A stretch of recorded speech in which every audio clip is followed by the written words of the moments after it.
Buenas tardes, mi nombre es Jorge Herrera Silveira, soy investigador del CIMBESTAD Unidad Mérida y agradezco la oportunidad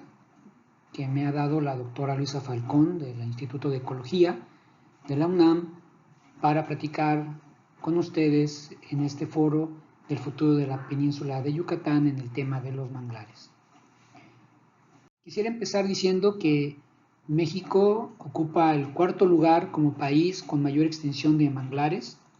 y la península de Yucatán tiene el 54% de los manglares, por lo tanto es un ecosistema muy importante para la zona costera de esta región, asociado con ello a los importantes servicios ambientales que presta, entre los que se destacan el criadero de especies comerciales, la protección a la costa, las actividades de ecoturismo que se llevan en ellos, o también, por ejemplo, ser hábitat importante de especies migratorias, en mejorar la calidad del agua de los ecosistemas y también ya reconocido su papel en la mitigación del cambio climático y regulación del clima. Sin embargo, estos ecosistemas han sido seriamente impactados, destacando para la península de Yucatán el turismo, las actividades relacionadas con el turismo, el desarrollo costero y portuario y los desastres naturales. Estos últimos, sus impactos son mayores cuando el ecosistema ha sido ya degradado previamente, porque si se mantienen en buena salud se recuperan significativamente y con una gran rapidez. Esta degradación se ha evaluado por el Aconavio, identificando que hay alrededor de 5.000 hectáreas impactadas de manglar en la península de Yucatán. Sin embargo, cuando hacemos un análisis más detallado de las áreas, podemos observar en este caso, por ejemplo, en el corredor Progreso de Choburná, que hay más de 7.000 hectáreas impactadas. Por lo tanto, nuestras evaluaciones significan que manglares degradados en la península de Yucatán debe de haber alrededor de entre 20.000 y 30.000 hectáreas. Esta pérdida de manglares implica también pérdidas económicas, riesgos a la salud, a la seguridad, a la alimentación y otros servicios ambientales asociados con el cambio climático. Y no hay que olvidar que estos ecosistemas pertenecen a un paisaje costero continuo en el cual se están desde los ecosistemas de agua dulce como los cenotes hasta los pastos marinos y los manglares con una alta conectividad hidrológica y biológica. Esta conectividad se puede ver mejor cuando analizamos el riesgo a la vulnerabilidad, al incremento del nivel medio del mar que tienen estas áreas, producto del cambio climático. Entonces, cuando los modelos indican que hay 2 metros de elevación, es en rojo, se presentan las áreas que van a ser inundadas, pero cuando los modelos menos favorables indican que va a haber 10 metros de elevación, pues prácticamente las capitales importantes de la península de Yucatán quedarán bajo del agua. Por lo tanto, tiene que haber alternativas para hacer frente a estos riesgos de cambio climático. Uno de ellos es la adaptación basada en ecosistemas y dentro de estos, la iniciativa de carbono azul se está impulsando como una estrategia para tener frentes de mitigación, adaptación y reducción de la vulnerabilidad. El carbono azul es básicamente el carbono capturado y almacenado en los ecosistemas costeros de manglares, pastos marinos y marismas, pero recordemos que este carbono tiene relación con todos los servicios ambientales en los que están involucrados los manglares. Por lo tanto, basado en esta estrategia, México ha hecho una síntesis utilizando sitios piloto y análisis documental de cuál es el estado de conocimiento del carbono azul, teniendo como productos una base de datos y una publicación que es la línea de base de cuál es el carbono, tanto en almacenes como flujos de pastos marinos y manglares de México.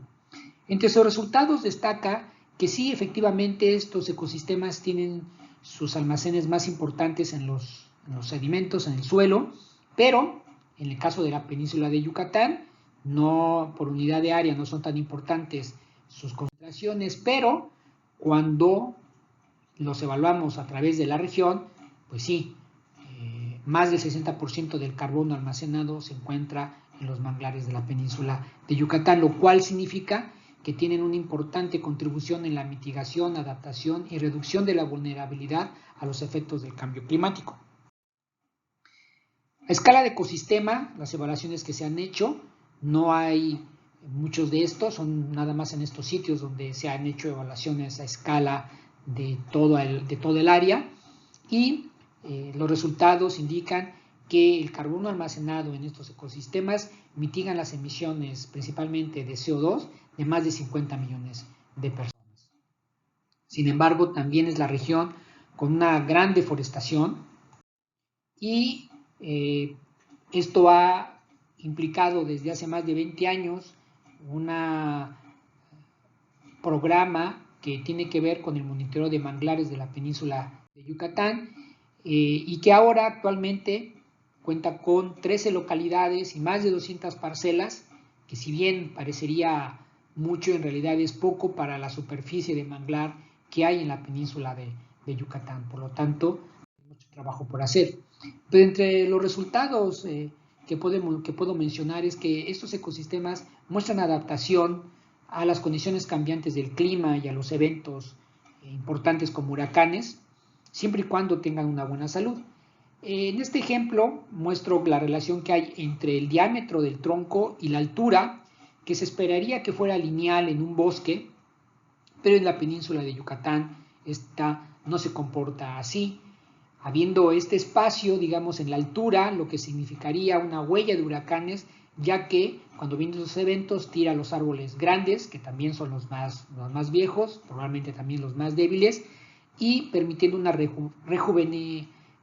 rejuvenecimiento continuo del área de manglares, lo cual es algo favorable para estos ecosistemas.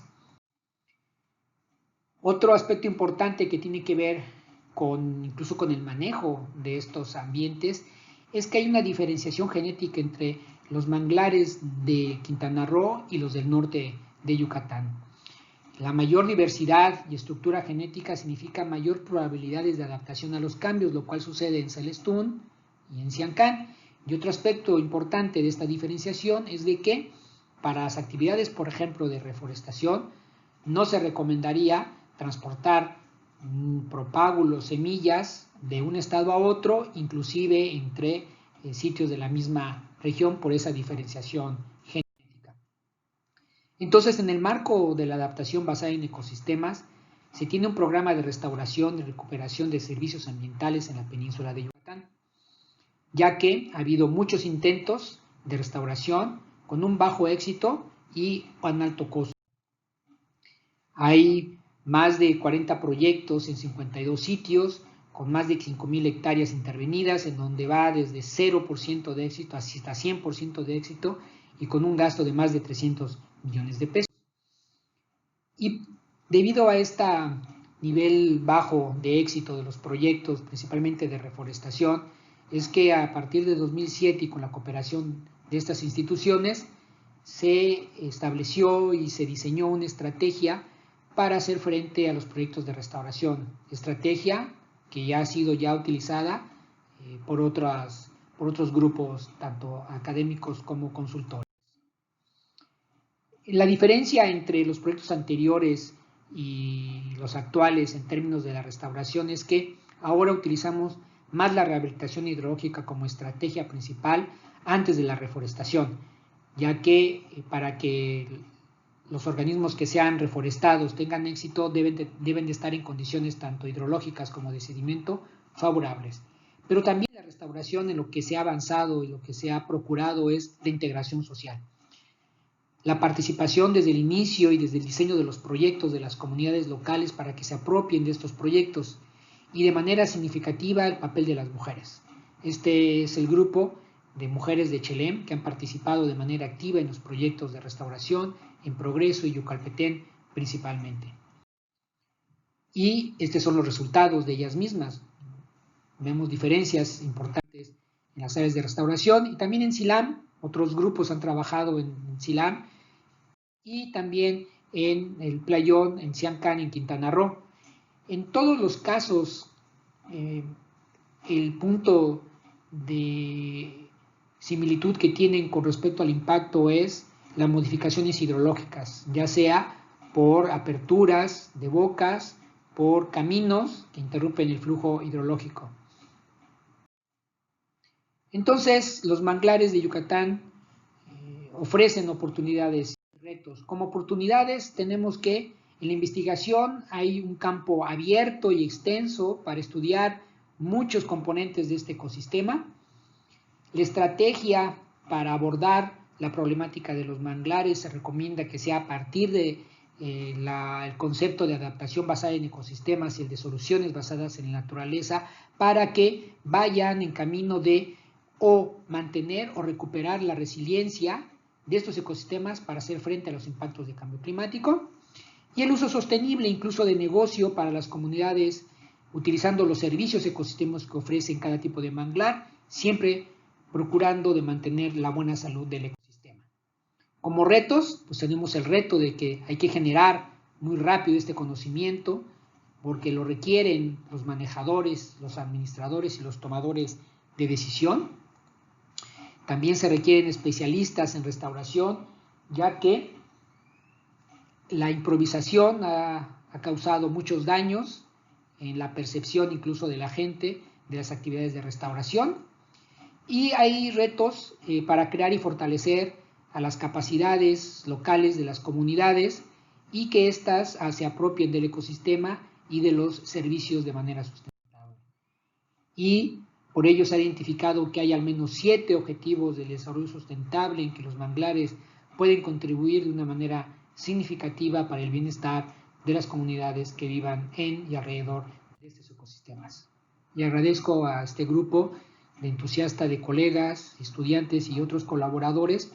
y a las instituciones que han participado tanto en los proyectos de investigación, de restauración y de financiación, por la confianza que han tenido con este grupo. Muchas gracias.